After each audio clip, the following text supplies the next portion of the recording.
大家好，歡迎返到頻道。今日要同大家傾下2025年5月英國房市嘅最新消息。你冇聽錯，英國房價又創新高啦。根據 Rightmove 嘅數據，而家全國平均叫價已經嚟到379000幾英鎊，比上個月又漲咗0.6%。雖然漲幅唔大，但已經係連續第5年5月創新高咗。不過呢一次市場有啲唔一樣，因為而家賣房嘅人超多，房源供應創下10年新高，買家選擇變多，議價空間亦都變大。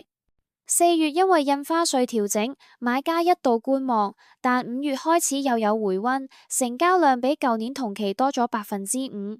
仲有一個好消息，而家2年期固定房貸利率降到3.72%，對想買房嘅朋友嚟講，壓力細咗唔少。專家亦都提醒，而家賣房要有心理準備，價格唔能夠開太高，否則好容易俾買家忽略。如果你最近有考慮買房或者賣房，記得多同地產經紀討論行情，拉準時機先至唔會錯過好機會。想知道更多英國房市資訊，記得訂閱、按讚、留言話俾我聽你嘅睇法。我哋下次見。